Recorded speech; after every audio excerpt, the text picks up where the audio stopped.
What's going on, everybody? I'm Max Kellerman. Welcome to this Just in a Fast Hour around the world of sports and how I see it. Amari Stoudemire, JJ Reddick, and we begin with Steph and the Warriors closing in on another championship. Steph Curry has been the best player on the court in the 2022 NBA Finals for a change, averaging 30, which leads all scorers. Though he's known for his three-point shooting, he was 0 for 9 from 3 in Game 5. It's the second most three-point attempts without a make in a finals game all time.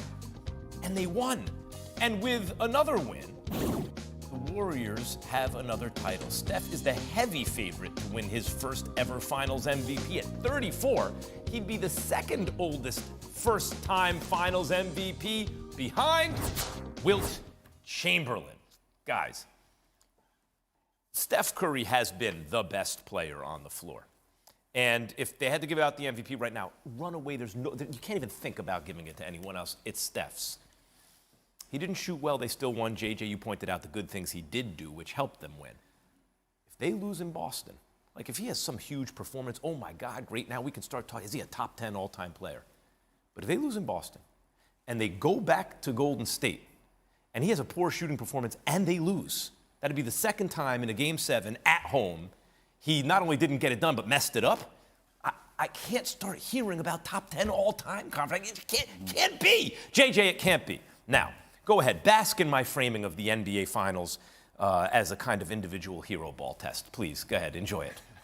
There's a lot of ifs in that question, Yes. Max. There's a lot of ifs in that scenario. I expect Steph Curry to be Steph Curry in Game 6. And he's going to be aggressive. He's going to try to shoot 10 to 15 threes. There really is no defense that can stop him from getting those shots off. I talk about this all the time. Steph is the center of everything that orbits around him, and the Warriors rely on his movement, his pick and rolls, the threat of his shot. It opens things up for everyone else.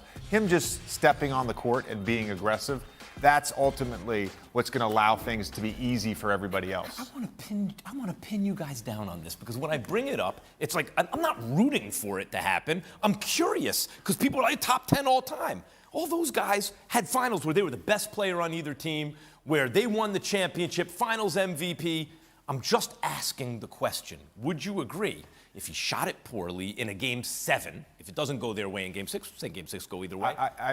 They lost. It's not even a conversation worth having. Why? Because if he had a huge game, I'm saying, yes, now let's talk about top 10. Why can't you even entertain the other one? You want to have a conversation about LeBron James if he wins 4 more championships? Has he surpassed Jordan? Like, we can have this conversation, this if conversation all day. The reality is, if conversation. You said it, Max. You said it. He's been the best player in the series. Yes, so far. Yeah. So far. That's all that matters. Really? That's all that matters. So the next 2 games potentially don't matter? JJ. Game 6 Amari. matters tomorrow, whatever his performance is. And you just can't, digest you're too focused on Game 6. You can't entertain the thought of a Game 7? You got to take it one game at a time. You guys have to take it one game at a time. Let's start talking about where Luka ranks all time. Because if we're going to do that, let's start talking about Luka. Let's say Luka Doncic has 12 to 15 more years at this production level and wins 3. You see what I'm doing here? Right. I do. You're making a false equivalency. No, you're trying to look 15 years in the future. I'm asking you to look one game in the future. One game. I just saw him have a poor shooting night. Nobody involved with the actual sport of basketball is even thinking about a Game 7. Okay. Nobody involved with may I ask, basketball is if they actually lose thinking Game about 6, can I ask you about it then? Absolutely. Okay, fine, fair enough. Amari, what do you expect from Steph in Game 6? I think Steph's going to have probably the I asked best. him about Game 6. Yes, Right. go ahead. Yeah. I think Steph's going to have probably the best game of his career. Really?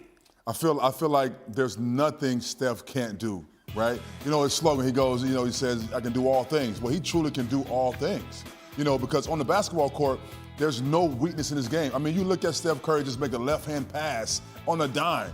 Like, that goes unnoticed for most of the fans out there. But as basketball guys who see and critique his game, you can see all the elements of his game. He's not... Here, talk to an idiot for a second, okay? How many points is he going to score? He's going for 50, bro. 50? He's going to have a 50 game night. Oh. Game 6. You can't stop him. That number doesn't scare him because he might put up 50. Amari put up 50. That's why that number doesn't scare him. He's going off, man. Hey, Amari, watch this. JJ, If Steph, I'll entertain it. If he scores 50 points on the road against the best defensive team in basketball to win a closeout Game 6, I will start to say, you know what? I think he is a top 10 player of all time. See, it's easy. The thing is, hypothetical. The thing with Steph is he's the only guy I know in the recent game that can get to a zone. Like you get into a stratosphere mentally where you just cannot see anything except for the ball going in. And when you get in that space, there's nothing no one can do. And I've never seen a player get in that zone more than Steph Curry. And I've never seen Steph do that in the game that closes out a finals in a 50-50 kind of series. That's why I want to see it. I think that would be something new. And elevate, real quick, JJ, what would you think it would mean for that trio, the nucleus that's still there, Steph, Dre, and Clay, if they're able to close things out in Boston? Yeah, I think there's some historical significance to this. We did an exercise last week or 10 days ago about the top 5 trios of all time. And just to provide a little context, after their win in Game 5, they have more wins than any All-NBA trio in the finals in the last 50 years. They surpassed Tim Duncan and Manu Ginobili and Tony Parker. If they get to 4 championships, that to me signifies they are one of the 3 to 5 best NBA trios of all time, period. Oh, yeah, probably they're all, 3 to 5, yeah. Easy. Maybe they're already, maybe even higher. This just in awe. Let's keep it going now with NBA analyst JJ Reddick, who joins us now live. And JJ, put yourself in the shoes of Steve Kerr. You know the importance of closing out this very talented Celtics team when you have them on the rope. So if they want to get that done, what's the most important part of this game plan? The most important part of the game plan has been making Jaylen Brown and Jason Tatum play in a crowd. These are 2 ISO players, and the Warriors have done a really good job at the point of attack of being into the ball. When they do blow by, you see them playing in crowds over and over. The Warriors have been in great help positions. When they have had a mismatch, they're sending the defenders over early. Any Jason Tatum ISO on Steph Curry at the top of the key, that second defender is coming over early. So when he does blow by, he's always playing in a crowd, shooting in a crowd, passing out of a crowd. And a lot of this has led to those turnovers and that inefficiency that we've seen from both of these players from 2-point range.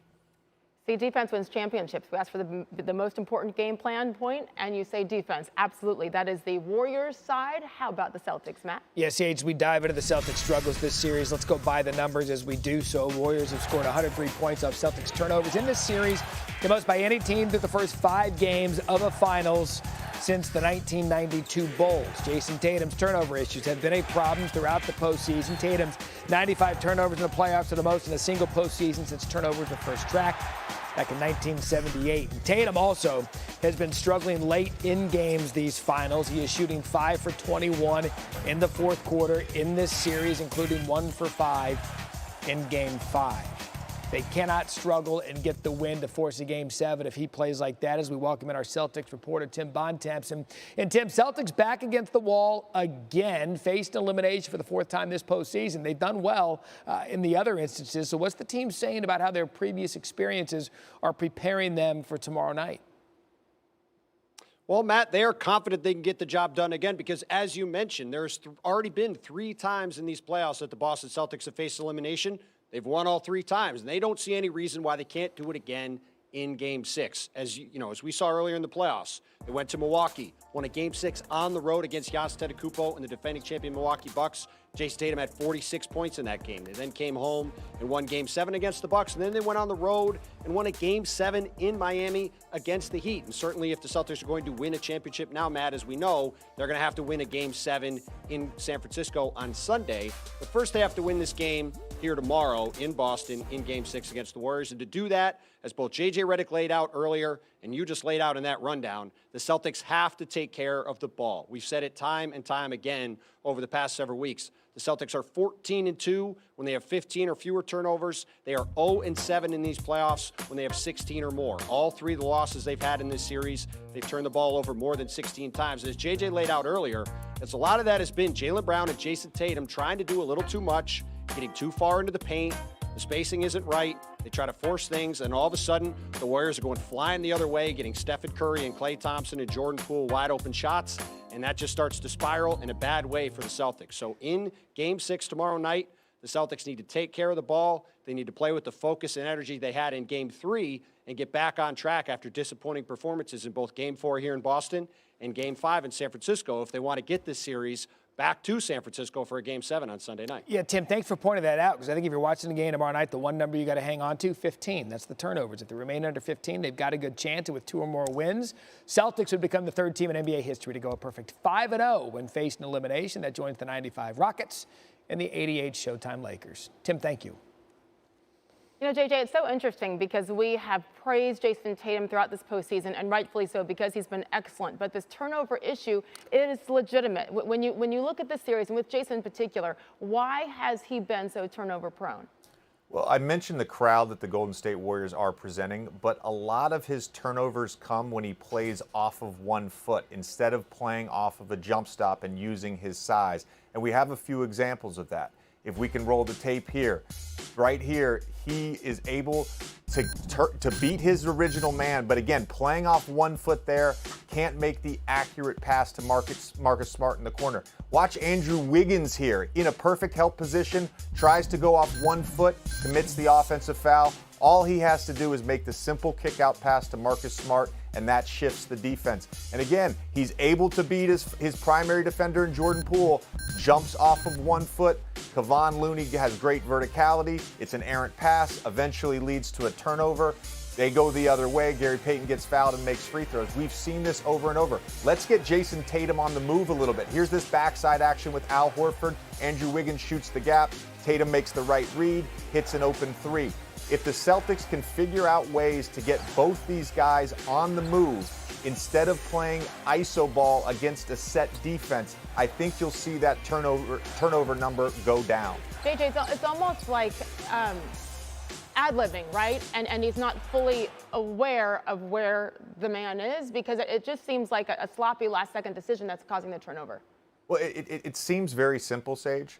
When you get past your guy, he's taking one extra dribble, or he's picking his dribble up too early and jumping off of 1 foot at like 15 feet, 12 feet over and over. So he's losing all the advantage that he has in his size and his strength by doing that and playing off of 1 foot.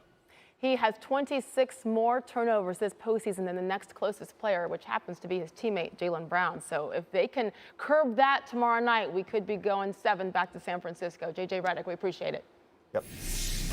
SportsCenter on the Road is presented by Rocket Mortgage.